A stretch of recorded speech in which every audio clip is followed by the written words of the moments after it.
Hello farmers, welcome back to my channel. All of you good morning అండి. ఈ video ద్వారా Anantapuram market యొక్క stock information share చేస్తున్నానండి. So ముందుగా ఈరోజు డేట్ వచ్చేసి 31వ తేదీ జనవరి నెల 2026 సంవత్సరం. అండ్ ఈరోజు అతి భారీగా స్టాక్ అనేది తగ్గింది అని చెప్పొచ్చండి. సో అతి భారీగా ఎందుకు అంటే కనుక గత 3 రోజుల నుంచి కొంచెం తగ్గుతూ ఈరోజు చాలా ఎక్కువగానే తగ్గింది అని చెప్పొచ్చండి.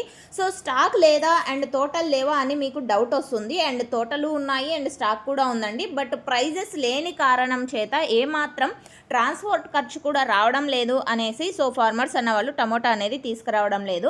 అండ్ అన్క్వాలిటీలు అయితే నో సేల్ కూడా పడుతున్నాయి అండ్ థర్డ్ క్వాలిటీలు కూడా నో సేల్ పడుతున్నాయని చెప్పొచ్చు. సో ప్రజెంట్ వచ్చేసి ప్రైజెస్ చాలా తగ్గిపోవడం వలన టమోటా అనేది తీసుకురావడం లేదు, అందువలన స్టాక్ అనేది తగ్గిందండి. సో కారణాలు అయితే ఇవి. అండ్ ఇక ఈరోజు టోటల్ టమాటా స్టాకు 40,000 ప్లస్ బాక్సెస్ వచ్చిందండి. టోటల్ అనంతపురం టొమాటో మార్కెట్ మొత్తానికి కూడా ఈరోజు 40,000 ప్లస్ బాక్సెస్ వచ్చింది టోటల్ టమాటా స్టాక్. అండ్ ఇది స్టాక్ ఇన్ఫర్మేషన్ మాత్రమేనండి. నెక్స్ట్ వీడియో ద్వారా ప్రైజెస్ ఇన్ఫర్మేషన్ షేర్ చేస్తాను అండ్ మీకు యూజ్ అయింది అనుకుంటున్నాను information. Thank you for watching this video.